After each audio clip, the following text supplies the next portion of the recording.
Hello and welcome to another episode of Local Expert Interviews.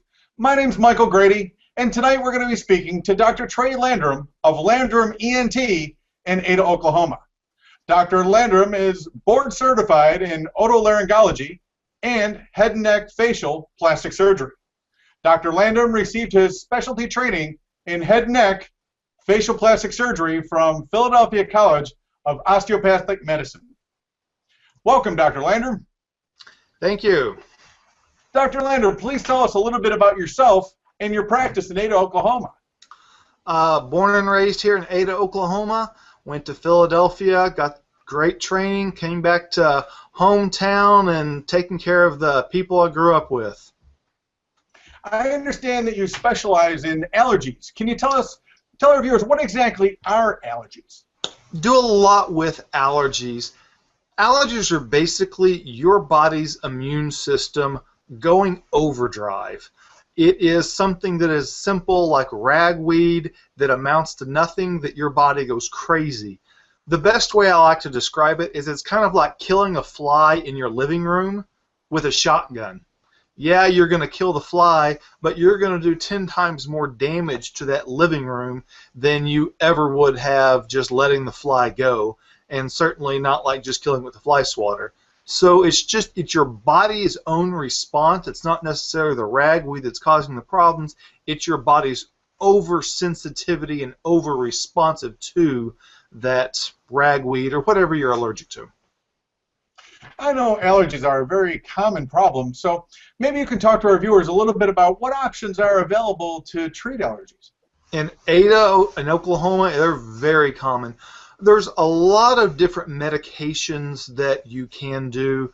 Just the over-the-counter antihistamines like Allegra and Benadryl, Claritin, very common, a good place to start. There are also some prescriptions, the leukotriene inhibitors, just a different type of medication like Singulair. There's different nose sprays that are very effective. They're by prescription, and some of the more effective medications, but by far and away the most effective thing you can do to help with allergies is to do allergy shots and allergy injections. So if your body is overcompensating for the allergy, how do the shots work? The shots are kind of like taking, well, let's take this analogy with the guy in your living room shooting the flies with a shotgun. If you'll stick guys in the living room with fly swatters, they'll smack that fly before the guy with the shotgun gets a chance to shoot him. And that's kind of what allergy shots do. They take your own body's natural immune system and they increase the levels of certain proteins so that the guy with the shotgun never has a chance because there's 1,000 guys in your living room ready to smack that fly when he comes in. So your natural immunity is working for you as opposed to against you. I know in my own life that I'm not a big fan of being stuck with needles. So maybe you could talk to our viewers a little bit about the risks involved in getting a shot.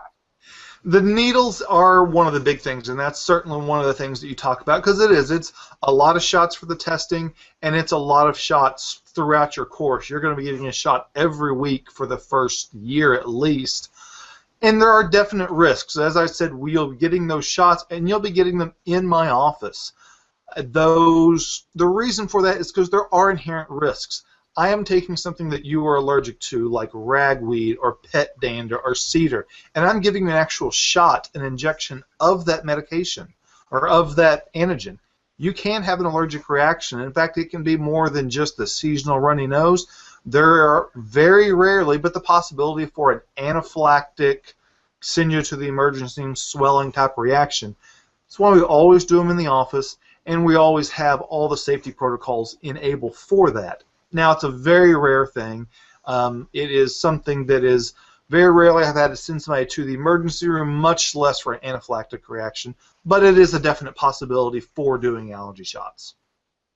I know that some people that like to do research would like to know what exactly is in the shots. Can you talk about that? The shots, one of the things that I also like about the shots is there's not a whole list of chemicals that you can't pronounce. There are basically 5 things in the shots. Water and salt, of course, There's the antigen that you're allergic to, whether it's pollen or pet dander or whatever you're allergic to. And then there are two preservatives. But the preservatives that they use are very common things. Glycerin, that is in things like cake icing, and phenol, that is in Carmex, and that kind of gives that smell and that flavor. So they're very common things that you use every day and very commonly. So it's a very physiologic, very normal thing to your body, and it just takes your body's normal processes and works them for you to make a very large change in your allergies. I understand. And I think you had mentioned that the course of treatment probably differs for different types of allergies. So maybe you can talk about how long someone would be on a series of shots for a particular type of allergy. Depends a lot on what you're allergic to. I have about 40 different things that I test for in my allergy clinic, and that's extremely variable. Wherever you are, the local doctor will decide on what are the best things in your local region. In fact, the things that I know I test for here, they're different than even 70 miles away in Oklahoma City are tested for. Just there's a lot of regional variation in what is prevalent. And at the same time, in what you particularly end up being allergic to makes a big difference.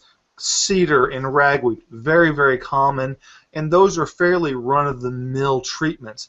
Certain things like cat have very, very high levels of reaction in your body. So if you have certain things like cat, you may be doing longer shots than others, or more frequent or more concentrated shots. It's all a big formula that you go into to determine exactly how long and what you're going to be doing. The typical patient, I tell them they're going to be on shots for 5 to 7 years. So it's a very long process. It's a very long-term process, but once you get started, people really notice an extremely large difference in their allergies, in their allergy symptoms, and the problems they're having that make that long-term commitment worthwhile. So what you're saying is it can take 5 to 7 years of regular shots before an allergy will actually go away? 5 to 7 years. If it's not going to be that long before it goes away. It's usually about 6 months before you start seeing real improvements, and certainly by a year, most people are seeing great improvements with their allergies. But what my goal is not just to get you feeling a little bit better. My goal is to get your allergies so suppressed and at such a low level that you can actually go off to your shots in 5 to 7 years. At that time, most people are going to go 10, 15 years without having allergy symptoms. Some people the rest of their life. Usually after 10 or 15 years, most people are going to be looking for allergy shots probably again. But my goal is to suppress your allergies to such a low level that you're not going to have any medication, any allergy symptoms, or shots for 10 or 15 years after shots are done. And that course usually looks something along the lines of weekly shots for the first year, and then spread them out. After 2 or 3 years, hope to have you getting a shot about once a month. Once a month is much more livable than once a year. Then doing 3 to 5 years of once a month shots. After that, if you're doing well, you're not needing medication, you're not having symptoms, we'll start talking about taking you completely off allergy shots. And most people do great at that time for many, many years in the future. Dr. Landrum, do you find that people are allergic to one thing or multiple things? Multiple, very much multiple. There are some people that are coming in, and if I have, of the 40 things that I test for, if I have somebody only test positive for 10 things, that is somebody that's not very allergic. Most of the time people come in, they are testing positive for 25, 30. I've had a few people even test positive for all 40 things. That's unusual as well, but it's generally people are testing in the teens and 20s and sometimes even 30s. So most people have multiple things. You're allergic to one thing, you're going to be allergic to others.